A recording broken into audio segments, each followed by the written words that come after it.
The government hates the church so much that in Colorado, the government made the mission of a church illegal. Crazy, right? That is simply batshit crazy. I'm Chrissy Clark. Welcome back to my channel where I discuss underreported stories that mainstream news outlets like CNN, MSNBC, or even Fox News refuse to cover or don't cover enough. Let's get into today's. A Castle Rock, Colorado church, aptly called The Rock, wanted to help the homeless population in the city by providing them with RVs that just sit in the church's parking lot. The program helped former meth users become fully functioning members of society with a love for Jesus. The Associated Press put out an article about this story, and it really highlighted the story of an individual named Joe Ridenour. We'll just call him Joe for sakes of brevity. But he said that he was able to live in an RV provided by the Rock Church when he lost his job during the pandemic. He said being able to live in the RV allowed him to avoid returning to his native Kansas City, where he was afraid of backsliding into using meth again.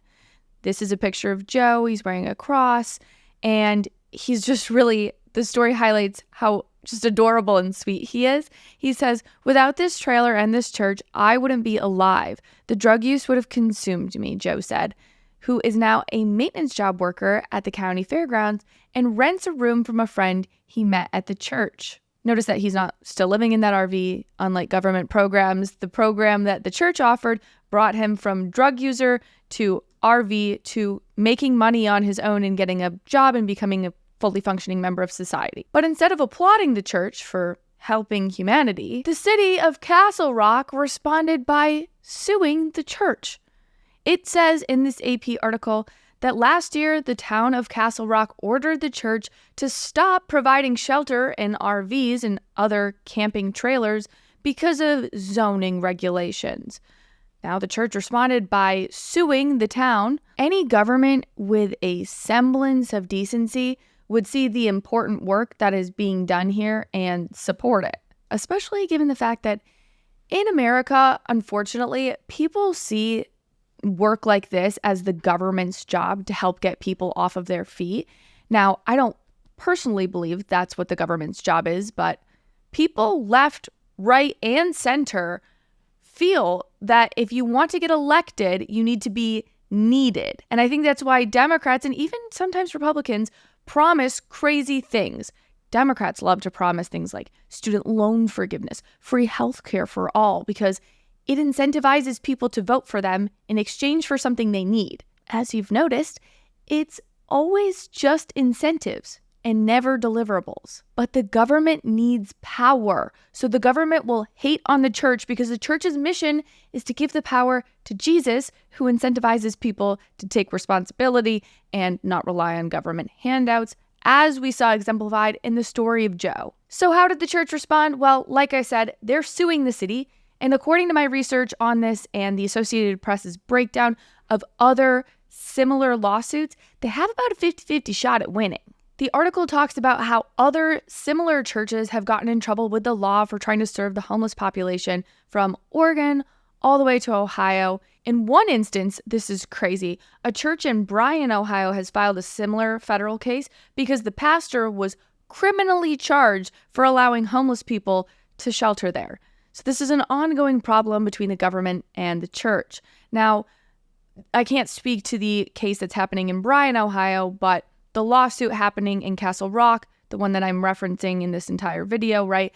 This lawsuit is based on the church's religious freedom under the First Amendment and a federal law intended to protect places of worship like the church from being discriminated against in zoning decisions. So back in 2000, Congress instituted this law called the Religious Land Use and Institutionalized Persons Act, and it was passed with bipartisan support, and it bars the government from imposing land use regulations that put a burden on religious exercise without a compelling reason for doing so.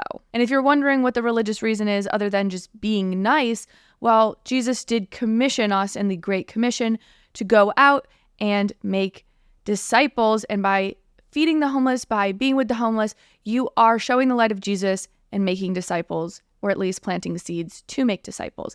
Now, like I alluded to before, like I showed you before with Bryan, Ohio, this is going on all across the country, not just in Castle Rock. There are 2 other lawsuits or other churches that alleged a violation of similar laws. There is a city of Brookings where we're seeing this happen.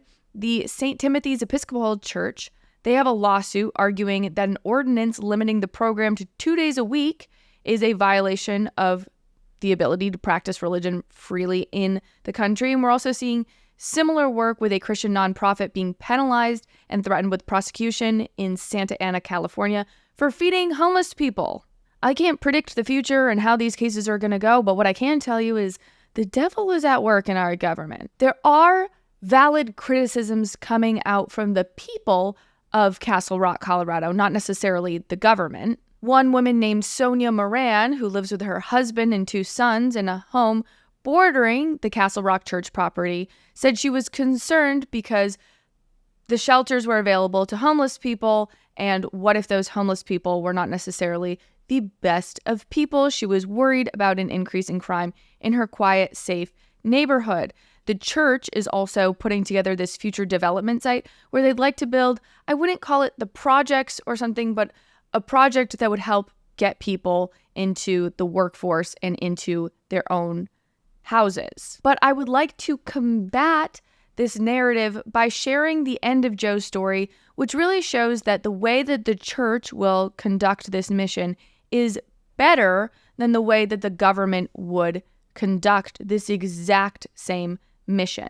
So before Joe moved into the church's RV, he said he'd been sleeping in a truck in a Target parking lot, staying in motels or with a friend temporarily. He said he lost his job in 2020 after his truck broke down while he was on his way to Denver. The church had put him to work building woodwork in its foyers. He said the money helped him pay off debts and buy clothes for job interviews. That also made him feel like he was contributing to the community. And when people feel like they are contributing to the community, that they have purpose and value and worth, they are more likely to contribute positively to the society around them. Joe specifically says the words, "They showed me my worth, which I had lost." Now Joe is preparing to move back to Kansas City, feeling strong enough to return and relying on God. He says, God has made this journey for me to be back with my family and back with my kids with a complete rewiring of me. That is so beautiful. The government could literally never. But the problem is the government doesn't want people to rely on the love of Jesus. They want the people to rely on them. I went and looked up Castle Rock's voting record, and this is a lean right area. This area should be showcasing conservative values and highlighting the love and light of Jesus to people through life-giving ministry. But I will say, even Republicans and conservatives can care more about power than the one most powerful. If you like today's deep dive analysis into this underreported story, will you drop a church emoji in the comments? As always, be sure to like, subscribe, and comment on your way out. If you're in the listening audience, give this podcast a 5-star review and share it with a friend. I'll see you back here next time. Bye, friends.